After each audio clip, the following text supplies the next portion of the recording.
ሰላም ጤና ይስጥልኝ የማይንድሴት ቲዩብ ተመልካቾች እንደምን ከርማችኋል? ሳምንታችሁ እንዴት እየሄደ ነው?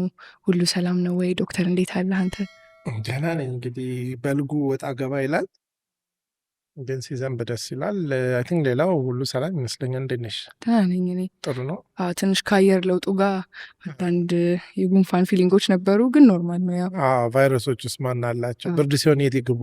እኛው ጋር እየመጡ የዛሬውን ጥያቄያችንን ከመጀመራችን በፊት ትንሽ ስለ ፓሽን ብናወራ ብዬ አስቤ ነበረ። ሰሞኑን አንዳንድ ቪዲዮዎች እያየው አንዳንዱ አይ ፓሽን የሚባል ነገር በጣም አለ፣ ሰው ውስጡን ፈልጎ የሚፈልገውን ነገር መስራት ማድረግ የሚፈልገውን ፈልጎ ማግኘት አለበት የሚል ሀሳብ አለ።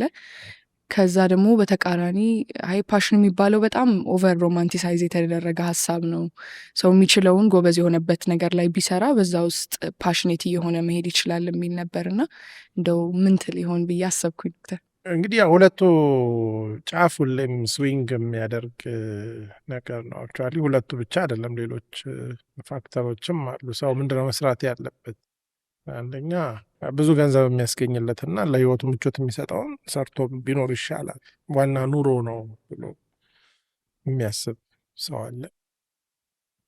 ሌላው ደግሞ አይ በጣም ሲሰራ የሚሳካለትንና ኤፌክቲቭ የሚሆነው ውጤታማ የሚሆነውን ጉዳይ ቢሰራ ይሻላል የሚል አለ። ሌላው ለሌሎች ሰዎች የሚጠቅመውን ነገር ፈልጎ ከራሱ ፍላጎት ሳይሆን ከሰዎች ፍላጎትና ኒድ ተነስቶ የሰውን ፍላጎት በማሟላት ላይ ያተኮረ ቢሆን ሁሉም የሌላውን ሰው ፍላጎት ለማሟላት ከሞከረ በመጨረሻ ላይ ደስ የማይሰኝ ሰው የለም።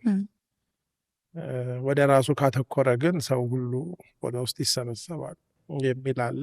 ሌላ ደግሞ ውጤቱ ምን ይሁን ሰው የሚጠቀም ብር የሚገኝ አይገኝ በስራው ራሱ የሚያስደስተው እስከሆነ ድረስ ሌላው ትርፍ ነው። ሰው ደስ የሚለውን ነገር ሰርቶ ቢቸገርም ቢጠላም ባይጠቅምም ኬርስ ሰዎች አሉ። እንደዛ አይነት ነገር አለ። እንግዲህ ሌላው ደግሞ በጣም ከፍ ያለ ማለት ይበልጣል በማለት ሳይሆን ራቅ ያለው ነገር ደግሞ ሁሉም ሰው የተፈጠረለት ዓላማ አለ። የዓላማ ምናልባት እነዚህ ቅድም ያልናቸውን በሂደትና በሂደር ሁሉንም ወደ መሳካት የሚያመጣ ነው። እሱ ደግሞ የተፈጠርንልበት የህይወት ዓላማ ወይም ደግሞ አፈጣጠራችንን ፊት የሚያደርግ ነገር ነው የሚል አለ። ሁሉም ደግነቱ ተሟጋች አለው። አንዳንድ ጊዜ አንዱ ይጎላል። አንዳንድ ጊዜ ፐርፐዝ ነው ዋናው፣ የህይወት ዓላማን ማወቅ ነው፣ ራዕይ ነው ምናምን የሚለው። አንዳንዴ ደግሞ ኑሮ ነው ዋናው፣ ኑሮን ነው በቃ ኑሮን ማሳካት። ሌላው ወደ መጨረሻ ላይ ኑሮ ከሞላ በኋላ የሚል እይታ አለ። አንዳንዱ ደግሞ መጀመሪያ ኑሮን፣ አንዳንዱ መጨረሻ ኑሮን የሚል አለ። እንግዲህ ይሄ ሁሉ ድብልቅልቅ ነገር ነው። እንግዲህ እንደዚህ አይነት ጫፍ የወጡ ክርክሮች በበዙበት ጊዜ ትክክለኛው ነገር መሀል ላይ የሆነ አይነት ሚዛን ያለው ነገር ያስፈልጋል። እንግዲህ የህይወት ደስታም የኑሮ ምቾትም ለሌላው ሰው ጠቃሚ ሆኖ መገኘትም የተፈጠሩለትን ዓላማ ማወቅም ስትሰሪው ደስ የሚልሽን ነገር መስራትም አይ ቲንክ ሁሉም አንዱ ሌላውን ላይ ተካ ይችላል። እንግዲህ የትኛውን ለየትኛው ብለሽ ሳክሪፋይስ ታደርጊያለሽ? እንግዲህ በወጣትነት እድሜሽ ደግሞ ከፍ እያለ እድሜ ሲመጣ በስተርጅና ደግሞ በፊት በጣም አፒል የሚያደርግልሽ ምክንያት ያው እንደ በፊቱ ላይሆን ይችላል። አሁን 6 ልጆች ያሉት ሰው ዋናው ደስታ ነው ብሎ ልጆቹን ደስታ ከረሜላ ሊያበላ አይችልም። ልጆቹን ትምህርት ቤት ማስገባት ማልበስ አለበት። ወደ ኑሮ ማድላት ይኖርበታል። 70 ዓመት ሆኖት ደግሞ የዘላለም ቤቴ እንዴት ይሆን ብሎ ደግሞ የሚታገል ሰው ደሞዝ ክርክር ላይ እድሜውን አያጠፋም በተሻለው መጠን። ስለዚህ አይ ቲንክ ሌሎች ፋክተሮችም ኢንቱ ኮንሲደሬሽን ምቾት ባለበት ሀገር በአውሮፓ በአሜሪካ የሚኖር ሰው እና ደግሞ መብላት መጠጣት መልበስና ቤት ኪራይ መክፈል ከባድ በሆነ ሀገር የሚኖሩ ሰዎች በአንድ አይነት ጥያቄ መከራቸውን ያሉ ብዬ ብዙ አላስብም። ሞሮለስ ያላቸውም ለግዠሪ ይለያያል። ፍላጎትሽን የሚወስነው ቆንጣጩ ነው የትኛው ነው ወር የሚቆነጠጠው የሚለው ጥያቄ አለ። ግን አንዳንዴ አሁን የአንዳንድ ሰው ፐርሰናሊቲ ወደ ምን ሊያደላ እንደሚችል ሊያሳየን ይችላል። ወይስ በሌላ የህይወቱ ክፍል ኮምፕሊትሊ ሌላ እምነት ያለው ሰው በምሳሌ በስራ በፐርፐዝ ዙሪያ የተለያየ አይነት እይታ ሊኖረው ይችላል ወይስ የተያያዘ ነገር አለው? ያ እንግዲህ እነዚህ ኤክስተርናል ፋክተሮች እና ኢንተርናል ፋክተርስ አሉ። አንዱ የስብዕና አይነት ነው። አስተዳደግም የተወሰነ ያደግሽበት ሳብ ካልቸር መርካቶ ያደገና ገዳም ውስጥ ያደገ ልጅ ገዳም ውስጥ ያደገና ደግሞ በጥበብ በተዋጡ የኪነ ጥበብ ዙሪያ የሚያድግ ወይም በፈላስፎች ተከቦ የሚያድግ ልጅ ከአንድ ሁሌ ከፍ ያሉ ጨዋታዎች ከሚካሄዱበትና የኑሮ ችግር በሌለበት ኢንቴሌክቹዋል ወይም በጣም ሀብት ያለበት ቤት የኖረና ጎዳና ላይ ተወልዶ ደግሞ መከራውን እያየ ያደገ ልጅ እነዚህ ነገሮች ፋክተር አውት ያደርጋሉ። ጤና፣ ሌሎችን ነገር ጨምሮ። ስለዚህ አይ ቲንክ ይሄኛው ልክ ነው ያኛው ልክ አይደለም፣ ይሄ ከፍ ያለ ነው ዝቅ ያለ ነው ለማለት ብዙ ፋክተሮች መታሰብ አለባቸው። ግን እነዚህ ቅድም ያነሳናቸው 4-5 ነገሮች የትኛውም አይ ቲንክ የሰው ልጅ በጣም የሚፈልገው የጎደለውን ነው። በጣም ኑሮ የጎዳው ሰው እሱ ቅብጠቱ ላይ በኋላ እንደርስበታለን ሊል ይችላል። ኑሮ የሞላለት ሰው ደግሞ ጫማ ምን ልግዛ እያለ ወይም ደግሞ ራት ምን ይሆን እያለ ስለማይጨነቅ ኑሮ አይደለም ሸክሙ ደግሞ ሌላ ይመስለኛል። ወደ ዛሬው ጥያቄ እንለፍና ደግሞ ጠያቂያችን እንደ ዛሬው ጥያቄ አይደለም እንዴ? ያው ኦልሞስት ግማሹን ጥያቄ ነው። የዛሬው ጥያቄ መስሎኝ ነው። መከራ በ5 ከፍዬ በ7 ሰላም ዶክተር፣ ከሀገሬ በጣም ከማደንቃቸውና ከምወዳቸው ሰዎች አንዱ አንተ ነህ። እኔ በኢንጂነሪንግ እንዲሁም በማኔጅመንት በጥሩ ውጤት ተመርቄ በአሁኑ ሰዓት በአንድ ባንክ ውስጥ አዲስ አበባ ተቀጥሬ እየሰራው የሚገኝ የ28 ዓመት ወጣት ነኝ። ነገር ግን በማገኘው ገቢ ወደፊት ህይወቴ የሚቀየር አይመስለኝም። የክፍለ ሀገር ልጅ ሲሆን ቤተሰቦቼም በአሁኑ ጊዜ ማንም የሚረዳቸው የለም። ሁሌም እነሱ ጋር ሄጄ እነሱን እየረዳው እንስሳትን በማደለብ ወተት በመሸጥ መስኖ በማልማት ህይወቴን መቀየር እንደምችል እና የተሻለ ህይወት እንደሚኖረኝ ይሰማኛል። በምናቤ እንኳን ብዙውን ጊዜ ከእነሱ ጋር ነው የማሳልፈው። ህልሜም ከአልኬሚስቱ ጋር ይመሳሰልብኛል። ምን ትመክረኛለህ? አመሰግናለሁ። ከጥያቄው ቅድም ካነሳነው ሀሳብ ጋር የሚያያዝ ይመስለኛል እና ምን ትመክሪዋለሽ? ወንድ ይመስለኛል ጠያቄው ይመስላል። ጠያቂያችን ብዙ ወጣት የሚያስበውን አይነት የሚያሳስበውን ጥያቄ ይመስለኛል። አንቺን በእርግጥ አያሳስብ? አይ እኔንም በጣም ያሳስብ ካለው አሁን ላይ ካለው ዓለማችን ውስጥ ከሚታየው ሁኔታም አንጻር ከኢኮኖሚ ከሚኖርበት ሀገር ካለበት ስፍራ ብዙ ነገሮችን አንስቶ ሰው እንደዚህ አይነት ጥያቄ ሊያመጣ ይችላል ይመስለኛል። በአንድ ጎን ህብረተሰቡ ኖርማሊ ሰክሰስፉል ነው ብሎ ከሚያስብበት የህይወት መንገድ ወጣ ያለን ነገር ለማሰብ በመድፈሩ ጥሩ ነገር ይመስለኛል። በአንድ ጎን እሱ ብዙውን ጊዜ ሰው በቃ ሌሎች ኦፖርቹኒቲዎች በጣም ለማግኘት ይሄ እንደ ለሶሳይቲ አክሴፕተብል በተባለው መንገድ ለመሄድ ነው ብዙ ጊዜ የሚሞክረው። እሱ ከትምህርቱም ጥሩ ሆኖ ግን በቃ ተመልሼ እንደዚህ በቃ በመስኖ ላይ ምናምን ያላቸው ሀሳቦች ዴር የሚያደርግ ሰው እንደሆነ ይመስለኛል የሚያሳየን በዚህ ውስጥ ጥሩ ይመስለኛል እሱ።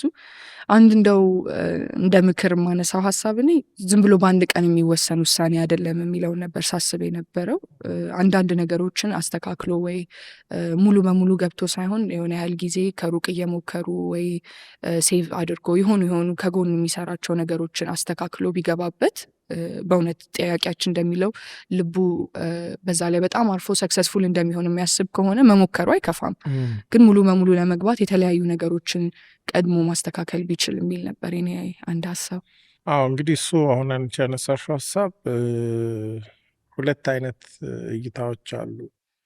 በዝግጅትና በሂደት ነው ሰው ለውጥ ማድረግ ያለበት ወይም ደግሞ ወደሚፈልገው መሄድ ያለበት የሚል እይታ አለ። በሌላ በኩል ደግሞ በድፍረትና በዝላይ ነው ሰው ለውጥን ማድረግ ያለበት። ምክንያቱም በዝግጅትና በሂደት የሚሄዱ ሰዎች ሲያመነቱ ካሉበትም ከሚገቡበትም ሳይሆኑ እድል ያመልጣቸዋል። ስለዚህ ምንድን ነው ሪስክ መውሰድ ነው ወይንስ ሪስክን ሚኒማይዝ ማድረግ ነው ለስኬት የሚጠቅመው የሚለው ሁሌ እንትን ነው። ግን ኦብቪየስሊ የምናውቀው አንድ ነገር ለመጠነኛ ስኬት ሪስክ ሚኒማይዝ ማድረግ በቂ ነው። ለከፍተኛ ስኬት ግን ከፍተኛ ሪስክ መውሰድ ግድ ነው። አንዱ እሱ ነው። ስለዚህ ጥያቄያችን 28 ዓመቱ ነው። አሁን ያለውን እንደ አልኬሚስቱ ብን ብሎ ተነስቶ ከከተማ ወጥቶ በረሃ ጫካውን እየሄደ ሾቁጥቋጦውን እየመነጠረ ፍየል ከብቱን እያረባ ዶሮውን እያባረረ ቢኖር 3-4 ዓመት ሊሰቃይ ይችላል። ከዛ ስራ ያወጣዋል ወይ ስኬት ተሟልቶለት ታዋቂ ገበሬ ወይንም ከብት አርቢ ሆኖ የባንክ ደሞዝ በማይጠበቅበት የህይወት እንትን ውስጥ ገብቶ እንደውም የባንክ ሼር ሆልደር ሊሆን ይችላል። በሌላ በኩል ደግሞ ጥቂት ከብቶቹም አልረባ ብለውት ተቸግሮ እንደገና የባንኩንም ስራ አጥቶ ሊቸገር ይችላል። እሱ ሪስክ አለ። በሌላ በኩል ደሞዙ ስላነሰው ነው ወይንስ እንደ አልኬሚስቱ አንድ የሆነ አይነት የህይወት ጥሪ ስለሳበው ነው ወደ ከብቶች ወደ ገጠር መሄድ የፈለገው የሚለው ያው ሁሌ አጠያቂ ነው። ቅድም ያልነው ፓሽን እና ላይፍ ኑሮ እና ህይወት የሚለው ጥያቄ ነው። እኔ በአብዛኛው እንግዲህ አሁን የመጠነኛ ስኬት ከፈለገ የባንክ ስራውን እንትን እያለ መሰላሉ ላይ ቀስ ቀስ እያለ የወጣ ብራንች ማኔጀር ሆኖ እንግዲህ ወደ ማኔጅመንት አድጎ በቃ እንዲሁ ደሞዝ እየተከፈለው እና በተወሰኑ እንትኖች ውስጥ ማለፍ ይችላል። ግን ሌሎች ኢንቨስትመንት ኦፕሽኖችንም ያው ህይወት ሊኒየር አይደለም። ከዚህም ወጥቶ በቢዝነስ ዓለም ሊሳካለት ይችላል። ግን ደግሞ ሳየው ነገር አለሙን ልቡ ባንክ ውስጥ ያለ አይመስልም፣ ኪሱ ብቻ ሳይሆን እና ልቡ በሌለበት ቦታ ያው ኪስም ልብ ያህል መሰለኝ አንዳንዴ እና 35-40 ከሞላው በኋላ እንደዚህ አይነት ሪስክ አይወስድም። ያው ከባንኩ ጋር በቃ ዘመድ ሆኖ ነው የሚቀረው ወይም ተቀጥሮ ከመስራት ጋር እና ሪስክ መውሰድ የሚፈልግ ከሆነ this is the age actually ሰው 33 34 35 ዓመት ሲሞላው በቃ ጎመን በጤና ዞን ውስጥ ይገባል። ሌሎች ኃላፊነቶችም ስለሚፈጠሩ የህይወትም ጉዳይ ያው ጫፍ ላይ ተደርሶ እንግዲህ ቁልቁል የሚጀመረው እዛ አካባቢ ስለሆነ ሰው ከዛ ያለውን እየኮተኮተ መኖር የሚፈልግበት የእድሜ ሁኔታ አለ። የተወሰኑ ሰዎች አሉ ሪስክ የሚወስዱ እስከ መጨረሻ ህይወታቸው ድረስ፣ ግን ዛትስ አን ኤክሰፕሽን። ስለዚህ ጠያቂያችን ይሄንን ነገር ካሰበ ምንም የሚያጣው ነገር የለም። እንግዲህ በዚህ ውስጥ ብዙ ልምድ ሊያገኝ ይችላል። እኔ እንደው ምረት መከረኛ ይበል እንጂ አልኬሚስትነቱን ቢሞክረው አይጎዳውም ባይ ነኝ። በቃ ምንም አይሆንም። ግን 2-3-4 ዓመት እድል ሰጥቶ ልቡን ሳይከፋፈል ፔኑን ችሎ ሃርድ ወርኪንግ ሆኖ ሪስክ ወስዶ ከሄደ ጥሩ ነው። ግን ሪስክ ለወሰድን ብቻ ሰክሰስ አይመጣም።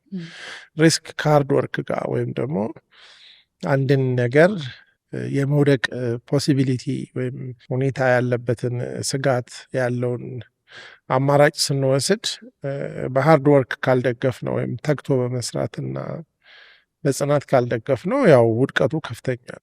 ስለዚህ ተግቶ ከሰራ ሪስክ ከወሰደ ልቡ ያለበትን ቦታ ካወቀ አይ ቲንክ ጎ ፎር ኢት ነው የምለው። እንግዲህ ይሄ ነገር ካልገደለው ያጠነክረዋል ነው የሚባለው አይደል? የማይገል ነገር ሁሉ ያጠነክረናል ይባላል። የሆነ ብዙ የላይፍ ሌሰንም ሊኖረው ይችላል። እንግዲህ ያው ሲመለስ ባንኩ ባለበት ቦታ ወይም ቢያንስ ባንኩ ቢኖርም ጓደኞቹን እዛው ያገኛቸው የሚመለስ ከሆነ ግን 50 ዓመቱ ላይ ወይኔ ያኔ እንደው ከብቶቹ ጋር ብሄድ ኖሮ ከማለት ሄዶ ማየቱ የተሻለ። ብዙ ጊዜ እንደዚህ አይነት ትላልቅ ውሳኔዎችን ሰው ለመወሰን ሲል ያው ፍርሃት ትልቁ እንትን ይመስለኛል አይደል? አሁን ቤስት ኬስ ሲናሪዮ አይደለም ብዙ ጊዜ የሚታየን በቃ ምን ላይሆን ይችላል የሚለው ነው። ብዙ ጊዜ የሰው ኔቸርም ስለሆነ ይመስለኛል የህይወት ኔቸር ስለሆነ ሁሌ መልካም ነገርም ሀፕን ስለማያደርግ ብዙ በቃ ይሄ ቢጠፋ ሴስ ባይሆንስ ይሄ ነገር ቢበላሽስ የሚል ነገር አለ። ግን አሁን እዛ ላይ አልፎ እነዛን ስሜቶች አልፎ እንዳልከው እዛ ውስጥ ገብቶ ለመሞከር ራሱን በምን መንገድ ማዘጋጀት ይችላል ይሄ ሰው? ያው ማዘጋጀት የሚባለው ነገር እንግዲህ ሪስክ ሚኒማይዜሽን እንትን ነው። ኦኬ ባንኩን ለ1 ዓመት ፈቃድ ስጡኝ ያለ ደሞዝ ምን ያህል ሴቪንግ አካውንት ውስጥ ገንዘብ አለው፣ ከቤተሰብ ጋር ተማክሮ ነው ወይ የሚያደርገው? እንደዚህ ሪስክ ሚኒማይዜሽን። ግን እንደዚህ አይነት ነገሮች ውስጥ በገባ ቁጥር ነገሩን ለማድረግ ያለው ኮሚትመንት እንግዲህ ድልድይ ሰብረው የሚሄዱ ሰዎች ስለመመለስ አያስቡ። ግን አንድ 3-4 አማራጭ ድልድዮችና መንገዶችን ሰርተው የሚሄዱ ሰዎች ሁሌ ከባድ ነገር ሲያጋጥማቸው ይመለሳሉ። ስለዚህ በአንድ በኩል እንዲመለስ ነው ካልሆነለት የምንመክረው፣ ወይም መንገድ እንዲያዘጋጅ፣ ወይስ እንዳይመለስ የሚረዱትን ምክሮች ነው የምንሰጠው የሚለው ይወስናል። ስለዚህ አንዱ ያው ድልድዮቹን ሰባብሮ ከሄደ በቃ whatever it is አልቤታት ገበሬ ሆኜ ሌላ አድርጌ የመጣ ይምጣ የሚያስከፍለኝን ዋጋ ከፍላለሁ ካለ የአንድ ሰው ልመለስም ቢል መመለስ ስለማይችል የስኬት እድሉ ከፍ ይላል፣ የውድቀት እድሉም እኩል ከፍ ይላል።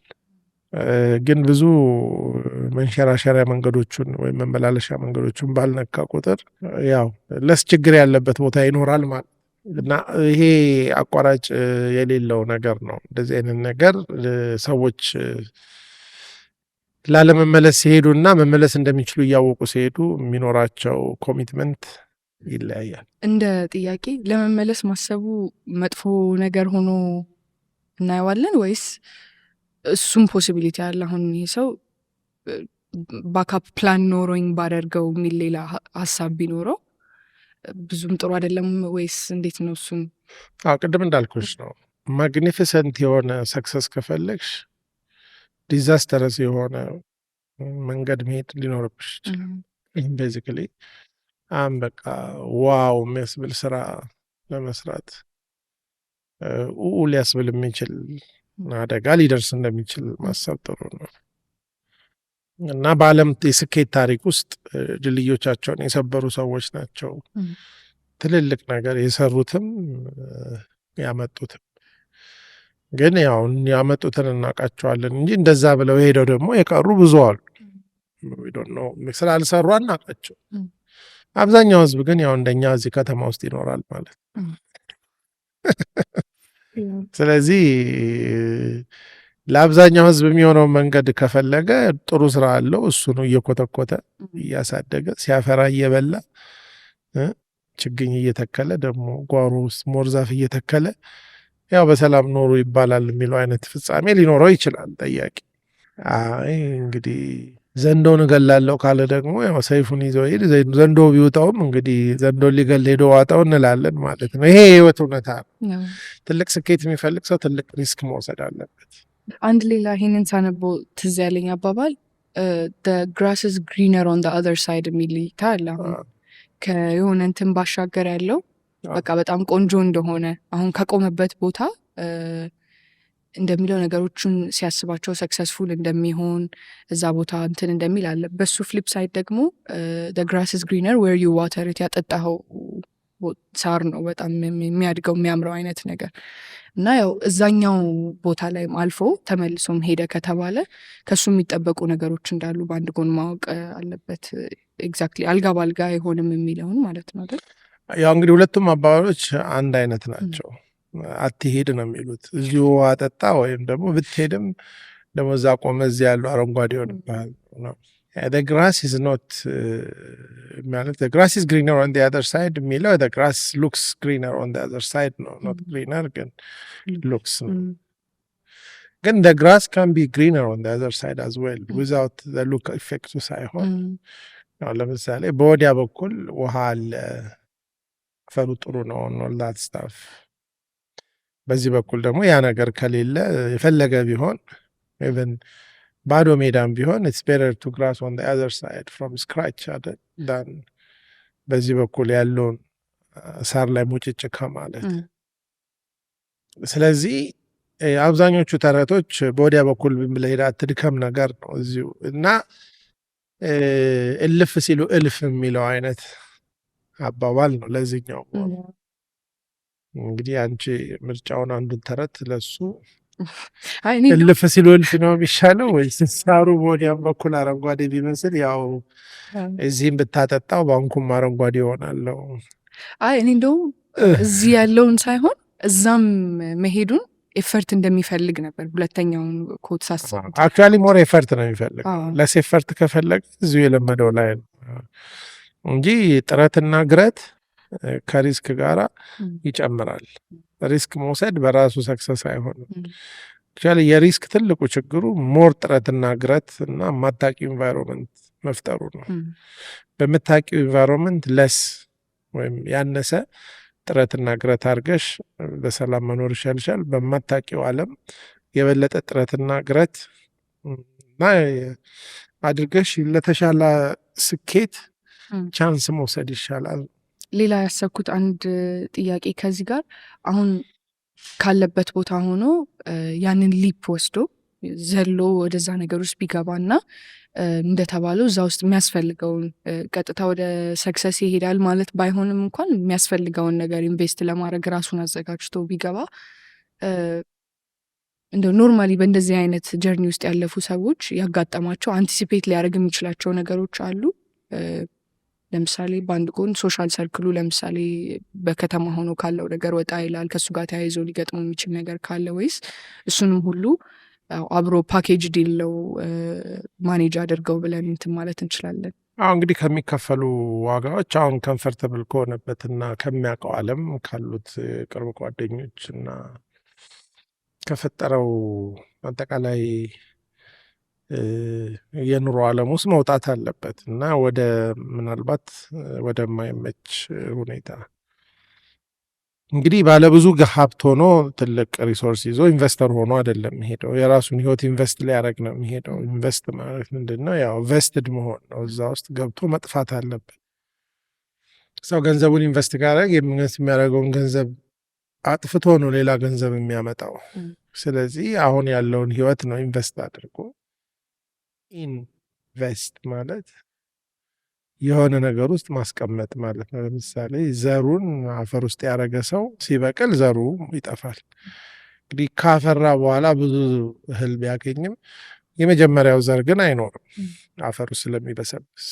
ስለዚህ ኢንቨስት ማድረግ ማለት እዛ ያለው ከብት እርባታ ውስጥ ገብቶ ይጠፋል ማለት፣ ከዛ በወዲያ በኩል ገበሬው ይወጣል ማለት። ስለዚህ ኢንቨስት የምናደርገው ነገር የምናጠፋው ነገር ነው። ገንዘብ የሚሆን ጊዜም ህይወትም ጉልበትም።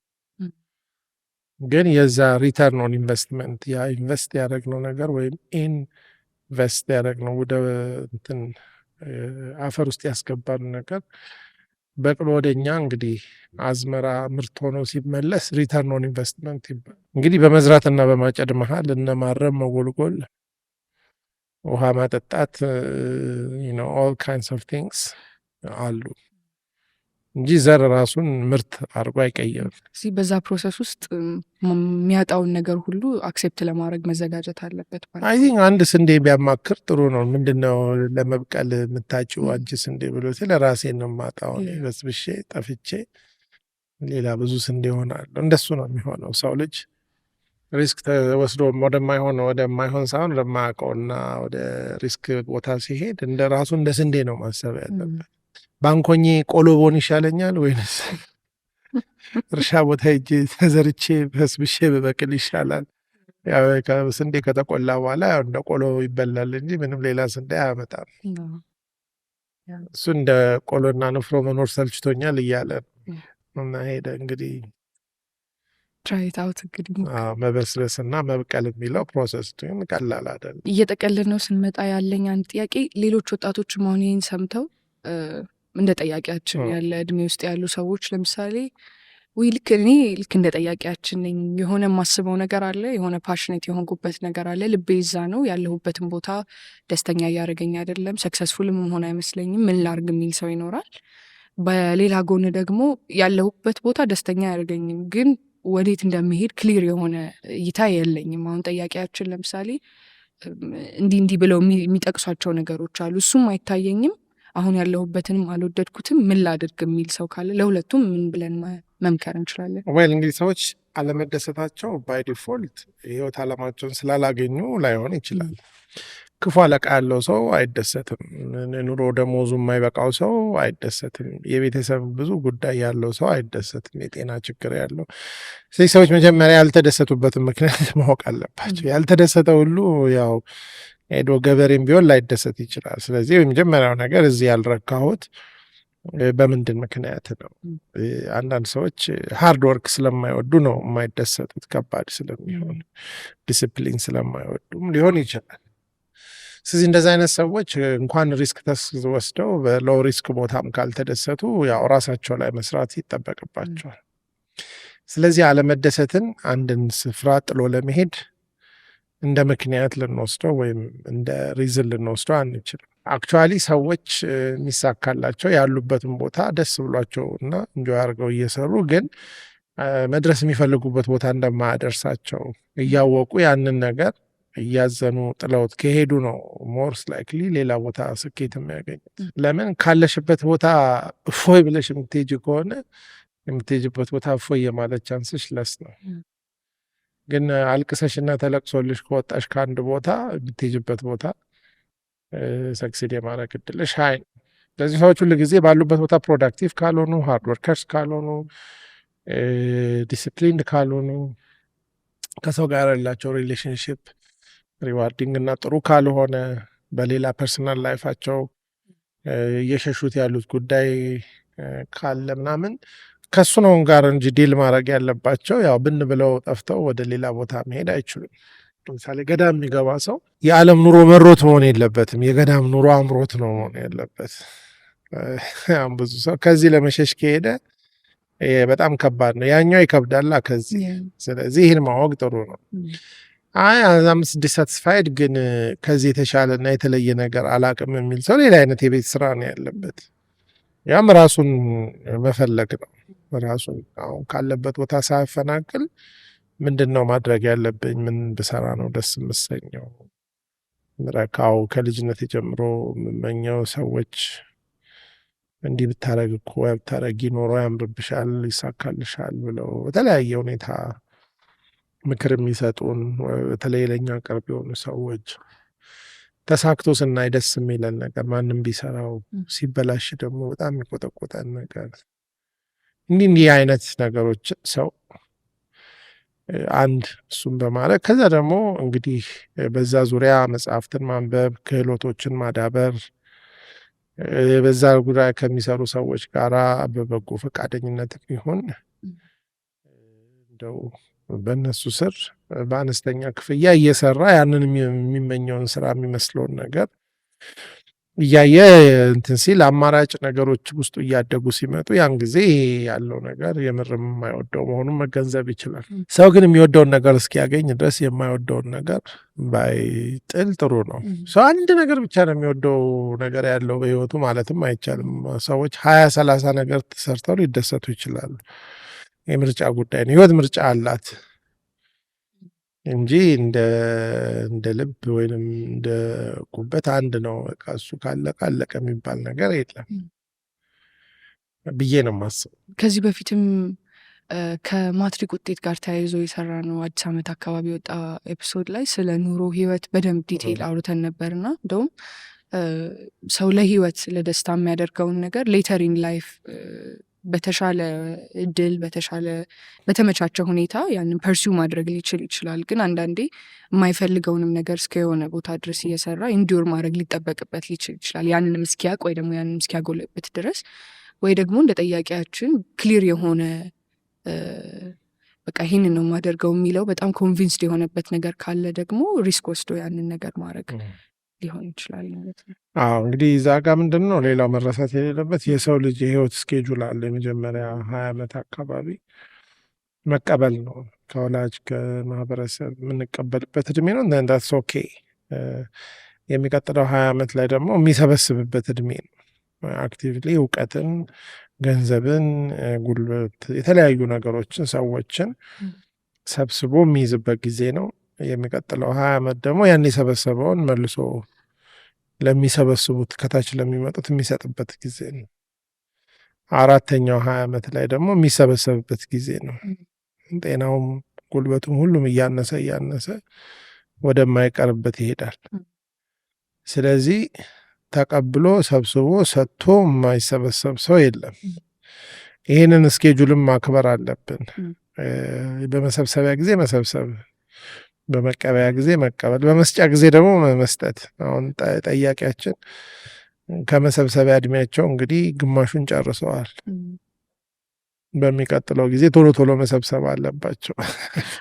ከዛ በኋላ በመስጠት ብቻ ነው ሰው በእድሜው በዚህ የእድሜ ዞን ውስጥ ባለው የእድሜው ጥሪና ዋና ኃላፊነት ነው መደሰት የሚችለው። በመስጠት እድሜ ያለ ሰው በመሰብሰብ ሊደሰት አይችልም። ግን አንዳንድ ሰው ሞር ይሰበስባል። ትንሽ በሙጨምር ቢሊየን በገባ ደስ ይለኛል። ቢሊየን ሲገባም ደስ አይለው። ኤሎን ማስክ አሁን ትሪሊየን እያሉ ነው። እንግዲህ ቢሊየን ካላስደሰታቸው ትሪሊየን ምን ሊያደርግ ይችላል? በጣም እሱ ለእኔ መጀመሪያም ጊዜ ከዚህ በፊት በጥቂቱ ሜንሽን ስናደርገው ስትራይክ ያደረገኝ ነገር ነው። እንደዛ አድርጎ ፍሬም ማድረግ በአንድ ጎን ኤክስፔክት የሚሰበስበው ሰው ብዙ ነገር የመሞከሪያም ጊዜ አለው። የመስጠት ኤክስፔክቴሽን ስለሌለ ብዙ ልክ ጠያቂያችን እንዳሉት ልቦ ያረፈበትን ነገር ሌሎች ፓሽኔት የሆነባቸውን ነገሮች በመጠኑ ለመሞከር እድልም ይሰጣል ይመስለኛል፣ ሌላው ሪስፖንሲቢሊቲ ሳይመጣ በፊት። እንግዲህ ለጠያቂያችን መልካሙን እንመኝላቸዋለን። በአልኬሚስት ላንድ እንገናኝ በበረሃው ላይ እንግዲህ በሚሄዱበት መልካምን ነገር እንዲገጥማቸው እንደሚሄዱ አውቀሻል ማለት ነው። ያው በምክራችን ወደ መሄድ እኔ ወደ ባንክ ያልመስለኝ ብቻ መልካሙን እንመኝላቸዋለን ቀጣይ በሚወስዱት ስቴፕ ላይ። ሌሎች ጠያቂዎችም ራሳችሁን በዚህ ጥያቄ ውስጥ ካገኛችሁ ጊዜ ወስዳችሁ ምክንያታችሁን እንድታስቡ፣ ከዛ ቀጣዩን ስቴፕ ደግሞ ሪስክ መውሰድ ቢሆን ወይም ሌሎችን ነገሮች የሚበልጥ ጠለቅ አድርጎ ማሰብ ቢሆን እንድታደርጉ በዚህ አጋጣሚ እንጋብዛችኋለን። እንደዚህ አይነት ጥያቄዎች በተለይ ከህይወታችሁም ጋር ተያይዞ ሌሎች አጠቃላይ ርዕሰ ጉዳዮችም ላይ ጥያቄዎች ካሏችሁ ሁሌም በራችን ክፍት ነው። በ0911505050 ላይ በቴሌግራም ወይም በዋትሳፕ ትልኩልን። ጥያቄዎቻችሁን እንዲያመጣን መነጋገር እንችላለን። ኮሜንትና አስተያየቶቻችሁን ለጠያቂያችን ያላችሁን ምክርም መስጠት እና መለገስ እንዳትረሱ። እንግዲህ ለዛሬ ያለን ይሄንን ይመስላል። እናመሰግናለን። ቴንኪው። እዚያ ልስጥልን። ሻዩም ጥያቄውም እኩል ስላለ